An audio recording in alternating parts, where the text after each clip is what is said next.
So, hi, Mike. It's great to see you here.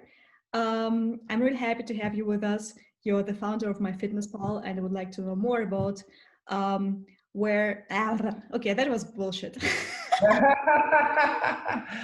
Hey, can you hear? I don't know how to turn off my notifications on my computer. Can you hear that little No, beeping? I Oh, couldn't. okay. Good. Yeah, that's a Okay. good example of I will cut this out.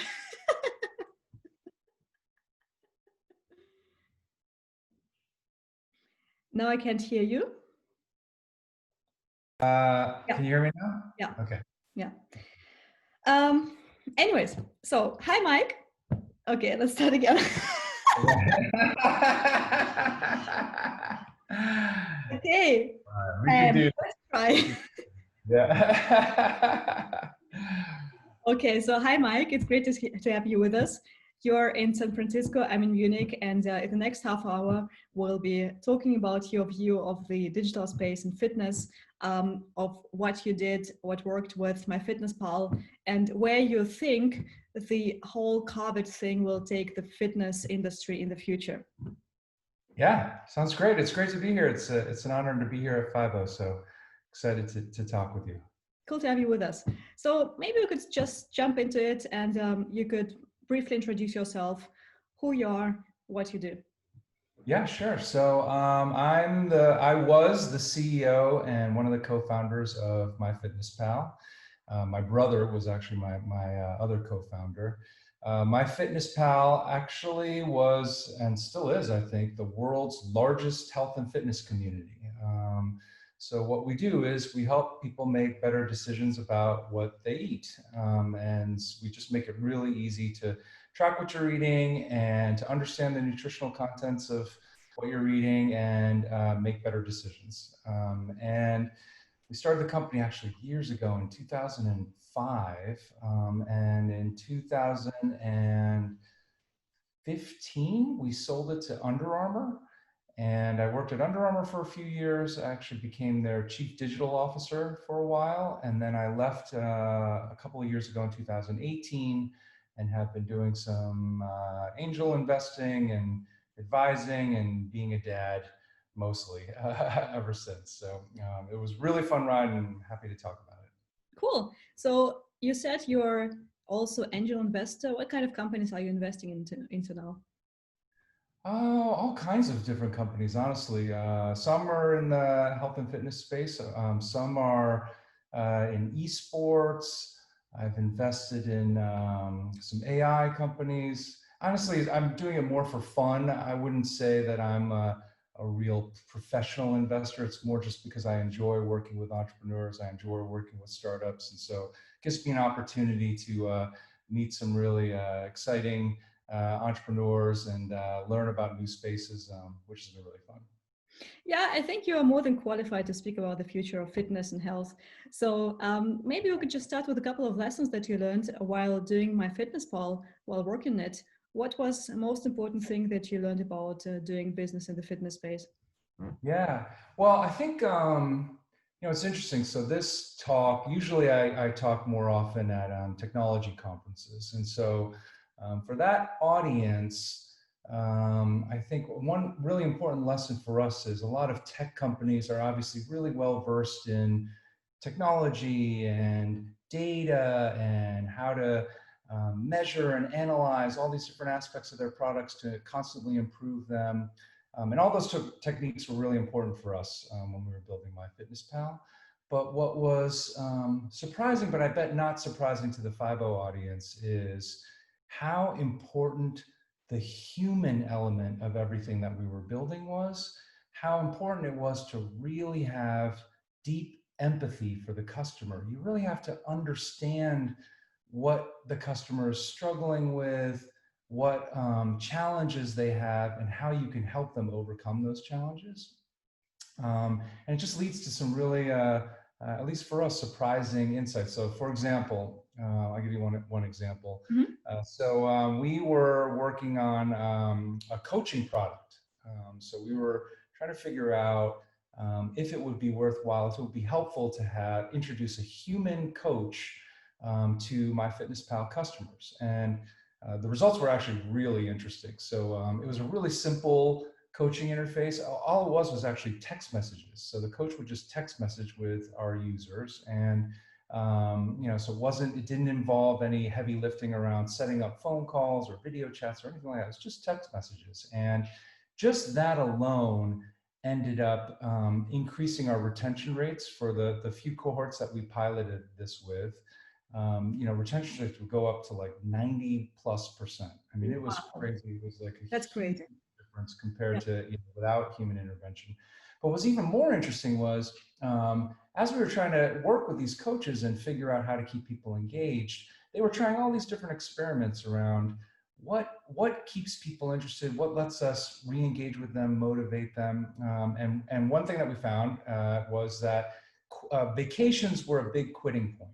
So, you're trying to lose weight, you're trying to eat better, and then you go to Hawaii and there's margaritas and there's, this really delicious Hawaiian food. And of course, like you kind of let it go a little bit. And by the time you come back, you're really off track. And that's a big moment where people quit. And so our coaches were trying to figure out, how do we re-engage users when they come back from vacation? So we're trying all these different things. We tried guilt trips, we tried motivational quotes, we were trying all kinds of things. And the thing that we found that actually worked the best was if the customer had a pet and we knew the pet's name, if we just asked if their pet was happy to see them when they got home, that was actually the most effective way for us to start talking to the customer again. And no kidding.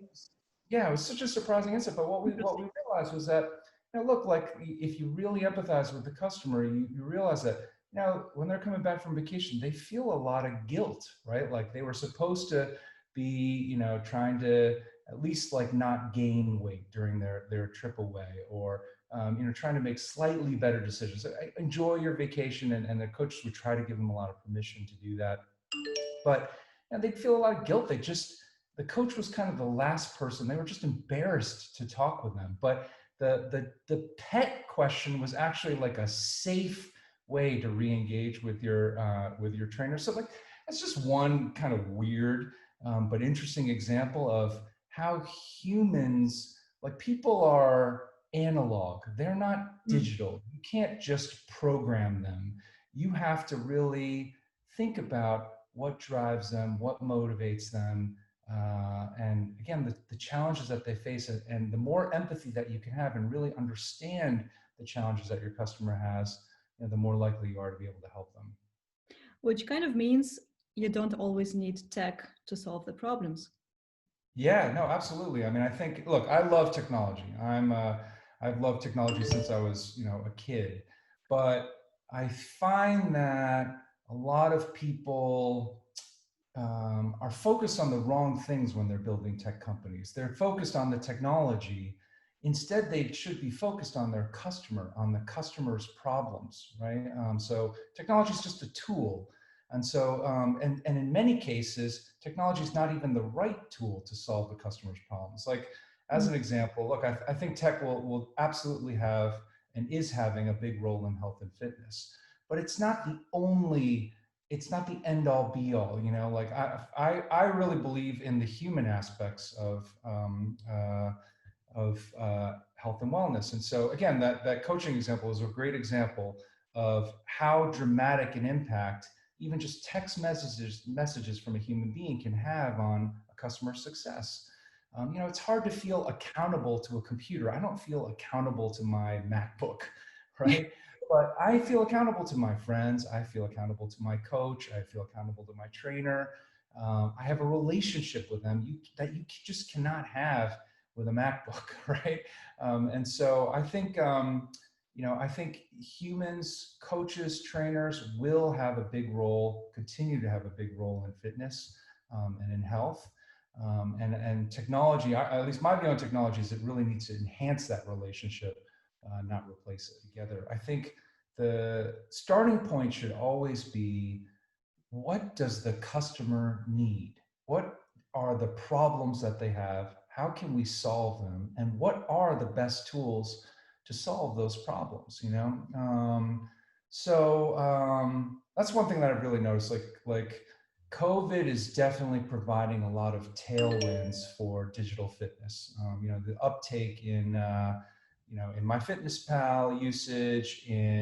We had a number of other running apps at UnderArmour. We had an app called Map My Fitness and an app called Endomondo that would help you track your runs. And the surge in usage due to COVID of both of those apps is really outstanding. And Peloton is sold out for months, right? But the key with these products, like Peloton, is just a great product. It's fun. It's super convenient. It's right in your home. There's a ton of variety. There's all these different trainers. It's great music, and it's a great workout. And so I think COVID is really accelerating a lot of adoption in these technologies. Which is obviously great for those companies. I think what's interesting to me is I think some companies are looking at COVID as a temporary problem. And once there's a vaccine or once there's treatments, life will go back to the way it was. And to some degree, I think that's true. But I think that there will be a lot of changes that we're seeing in COVID that are permanent. That won't go back to the way they were. And so I don't think, for example, the upsurge in Peloton is temporary. I think that it's just accelerated that trend. It's brought it forward a few years compared to what it would have taken during normal times, because Peloton's just a better product. It better solves the customer's problems, right? Like if I compare Peloton to SoulCycle, I'd much rather do a Peloton ride because it's so much more convenient. It's right in my house. The trainers are amazing, right? So look, SoulCycle has great instructors, but Peloton has literally, they take all the best instructors, only the best. And those are the classes that you can take, right?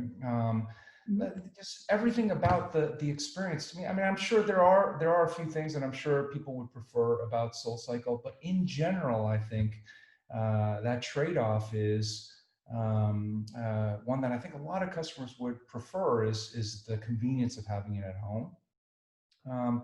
I worry a little bit about gyms. I think that was actually my next question. So do you think that gyms still have the chance to survive? Well, I think they're going to have to adapt, right? Look, take Tonal if you're not familiar with Tonal, Tonal is a home gym. It's very compact so that it takes up very little space in your house. It has a cable system that's powered by magnets so that you can programmatically change the weights. You can do all these different exercises, but the weights can be changed by a computer. And it actually is it's not just a smaller home gym, it's a better home gym. Like you can do things like, because it's digital, you can have sensors inside of it. So you can actually tell when the customer is struggling with a rep. You can adapt the workout to that customer's specific capabilities, right? To know exactly how much weight they can handle or not handle. You can do things like negatives. So you don't need a spotter anymore. You can actually do a negative by, again, programmatically changing the resistance of the magnet so that it's either harder or easier to do that rep. And then, of course, you have a screen so you can have instructors, you can have training. It's literally better and then it's convenient. Once you pay the upfront cost, it's actually cheaper than going to a gym. So it's just like, why would I go to the gym if I have that kind of equipment at home right now? I think that's what gyms should be thinking about, right? Like, again, what does the customer need and what are our unique capabilities to better solve those problems for the customer that would overcome the friction that around paying for a membership, paying for the initiation fee, getting to the gym. Like, they should be thinking about reducing every bit of friction that they can. My wife, when we bought our Peloton, we were trying to figure out where to put it in our house. and I wanted to put it in the garage. And my wife was like, no, we can't put it in the garage. First of all, I don't want to work out in the garage. Second of all, if we put it in the garage, I won't use it because I need it to be as convenient as possible. This is what my wife was telling me. So we put it in our bedroom. Literally every morning when we get up, we see the bike in our bedroom, right? And that reminds us that it's there. And we have literally zero excuses to not use it. It can't be any more convenient than just getting up and getting on the bike, right? But that's what we needed. That's what she needed in order to, just use it, get engaged, right? Just the friction of walking to my garage was too high, right? So that's kind of, I think that, that's another lesson really from our MyFitnessPal days. Like every click, every tap mattered. We'd see like 20, 30% drop-off rates if we just added a tap that was unnecessary, right? So if you think about like, people talk about the penny gap, right? Where like, if you have an app that's really useful, but if you have to pay a penny for it, customers' adoption rates just go through the floor, right? They dramatically drop. People aren't willing to pay a penny for something that can help, their health and wellness. Those are the kinds of, you should be, again, as a gym owner, thinking about like every step. How can I eliminate friction? How can I make it easier for my customers to be healthy? How can I really understand their problems and try to solve them in ways that these other products can't do? I think that's what gym owners should be thinking about, and hopefully come up with some great solutions for that. Wow, that seems like a real challenge to me for gyms to compete with products like Tonal or Peloton that are right in your bedroom, just one step away. Yeah, I worry, honestly. I do worry for gyms. I mean, I think, I think it's an analogy is, movie theaters and Netflix, right? Like now that you've got streaming video at home, there's just not really much reason to go to the theaters. And you can see that in the health of the theater business that, the attendance is declining, ticket sales are declining. I think with gyms and with Tonal, with Mirror, with Peloton, there's all kinds of digital fitness startups that I'm seeing that are replicating classes at home, right? Live classes. So they're doing things like live streaming classes, more like a video conference where the instructor can actually see the participants, can give them feedback, even measure how well they're doing, whether their form is correct or not through computer vision. They're even doing things like, have you ever been to Orange Theory? Have you ever been to an Orange Theory class? No, but I know what you mean. Yeah, so Orange Theory has this HIIT workout that you can do, but they equip you with sensors, so like a Fitbit type of device, measures your heart rate, measures all kinds of things, and then they stream that data to a leaderboard at the front of the class, so you can actually see how you're doing, and you're trying to keep yourself in the red zone. You can even compete against other participants. A lot of people, there are startups that are trying to do that over Zoom, right? To replicate that entire experience at home. And if they can pull it off, which I'm optimistic that they can deliver a really great and compelling experience, why would I go to Orange Theory anymore? Why wouldn't I just do that at home? It's so much easier to do, right? And again, I could do it with the best instructors in the world. Like that's a pretty tough value proposition to compete with. And I think gyms are really going to have to think hard about how they can innovate in order to, again, solve customer problems in a better way than some of these other solutions can. That's a great question. Do you think that real social interactions in person still matter? I absolutely think social interactions matter, for sure. I think in person is better than digital, but digital's getting pretty good, right? Through video, through other tools, and it's only going to improve, right? And so I think the question is can digital social be good enough that the other benefits of using digital social, like convenience, cost, et cetera, outweigh the improvement that you'd get from doing something in person with people, right? And so, again, like I think the human element will be important no matter what. That's one of my core beliefs. But whether it has to be in person or not, or whether it's better to be in person or not, that I'm not so sure about. I think every product that you design, there's trade-offs, right? You're going to give up some things in order to get other things. Like you can't have the best phone in the world and have the cheapest phone in the world, right? Like you've got to make trade-offs as you're designing your product and your service. And so, one of those may be, hey, I'll give up in-person, training for digital training because it's pretty good. It's like 80%, or I don't know what, you can make your own estimate of how good you think it is. But if I can get it to 80 or 90%, then, there's other benefits of being able to do this at home where you don't have to come to me that probably outweigh the 10% that I'm missing. Right? Yeah, you mentioned Netflix, and there's a great book which is called Content Trap by, I guess it was Harvard Business School professor Parag Anand. And there he kind of compared the business models in the media, how they evolve. And one of the examples was music, where he said, well, before streaming services, concerts were used to promote CDs and, physical music. Right. After streaming came into being, music costs started to cost virtually nothing. So now music is used to promote concerts, to promote the life experiences. Do you think that we're kind of moving along the same way, probably where digital fitness is being so cheap and so accessible that in-person experiences will automatically become more desirable and more expensive? I think it's possible. I mean, honestly, I know we've been talking about the future a lot today, but I don't really know what the future's going to bring, right? And so it's possible. I mean, maybe a different business model could emerge where you have a smaller group of people that are coming for in-person experiences, but they're willing to pay a higher price. It's more like a premium experience, right? That absolutely could be possible.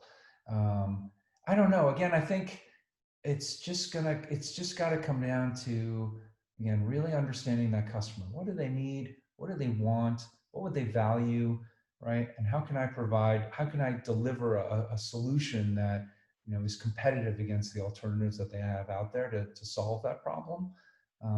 And I think there will be a role for in-person experiences. I just don't know exactly what it is. And I think hopefully we'll see, not only from, the tech community, but also from the FIBO community and others who've been in the space for, forever, some real innovation around how to do that, some new business models, some new products, some new services that'll, help make the world a healthier place.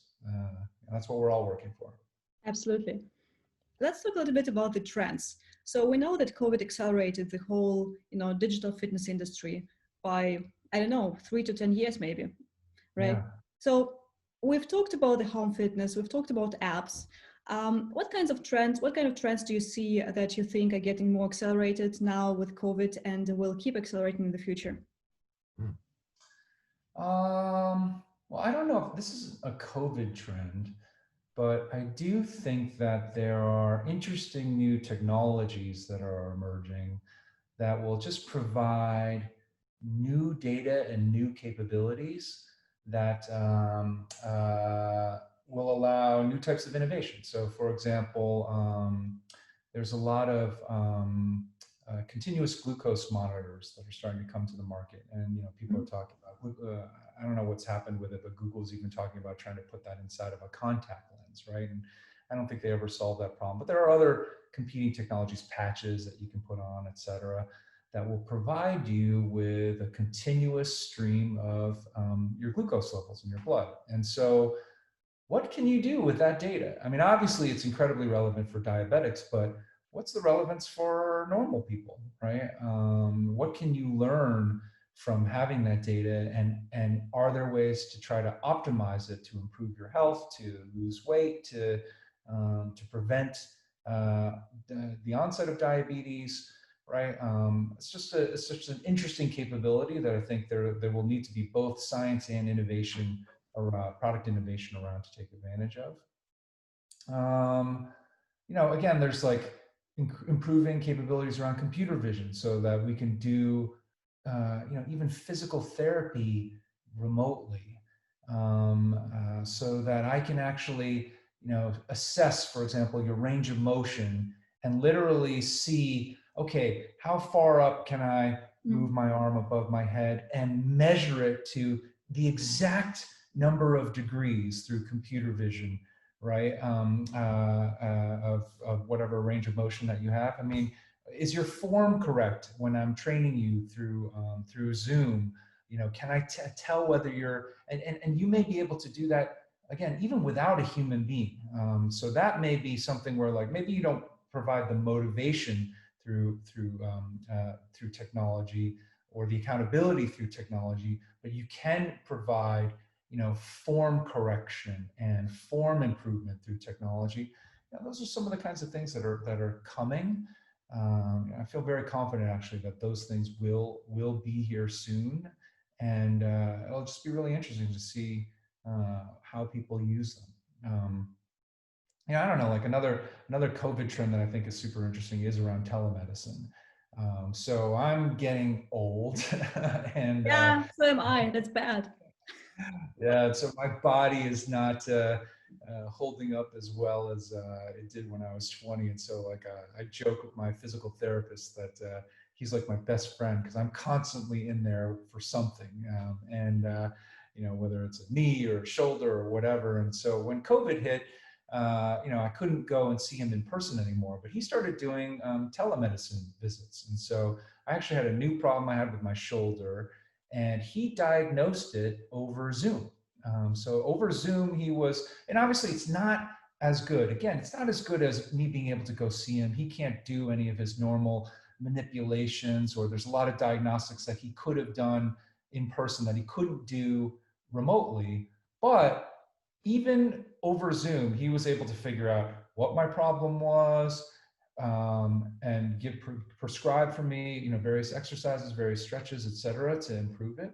And he fixed it, right? It was amazing, and all over telemedicine, right? And like, it was so much better for me. I actually prefer now, if I can, to do telemedicine, because it means I don't have to go to his office. I don't have to drive down there. I don't have to find parking. I don't have to do all this stuff. Like, it's just way, way more convenient, right? Again, it's just a better way to do this, right? Again, it doesn't work for everything. You're not going to be able to do that for every type of problem. But man, like, when you can, it's great. So I think, again, that's the kind of thing that, like, we're not going to go back to the old ways, I don't think. I think more and more of this stuff is going to happen online, and I think it's better. I think it'll be better for customers. It'll be better for the trainers. It'll be better for everybody. Speaking of telemedicine, do you think that telemedicine and digital fitness will kind of blend in the future? I think that's a really good question. I think obviously there are so many relationships between wellness and medicine, right? I mean, it was always interesting to us that obesity, when we looked at it, obesity was something like, 7 out of the top 10. It was a contributor to 7 out of the top 10 causes of death in the United States, right? And so the more that you can get a handle on these kinds of products, and if digital products can help you do that, the medical implications and savings, to be honest, are potentially enormous, right? And so, the medical system in the US is really set up in a very strange way. We actually found it, we kept exploring how to use MyFitnessPal in a more clinical setting, but it was really challenging for us. First of all, insurance companies were just not the easiest companies to work with. They're huge behemoths, and they always wanted to do pilots. God, we did like so many pilots, and they have a lot of money. They have armies of people. We were just this tiny little startup, right? And so, every pilot that they had, they'd have like 10 people on the project, and we could only have maybe 2, right? And that would actually be an enormous strain on our resources, dedicating those 2 people to that project. And so, we just found it really difficult to work with them. And then the pilots ended up, of course, not going anywhere. It was very, very rare that a pilot would actually get a wide adoption. And so we gave up. We just stopped working with insurance. But I do think that there is an intersection there that we just were never able to crack. And so I'm hopeful that something will emerge to do that, but we just weren't able to do it. Okay, so Mike, my last question is, if you were to invest into a startup today or to build up your own startup from scratch again, what kind of company would it be? I don't want to give away all my secrets. Come on, it's just, it's just two of us.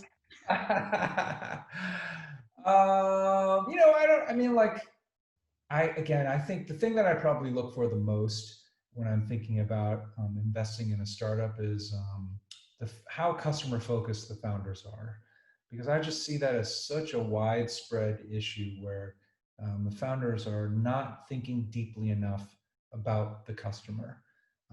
Everything should be driven from the customer. The business model, like nobody cares. The customer doesn't care about your business. They care about their own problems, right? And so you have to solve their problems better than anyone else, right? Like the only way your company can die is if somebody else serves your customer better than you do, or you run out of money.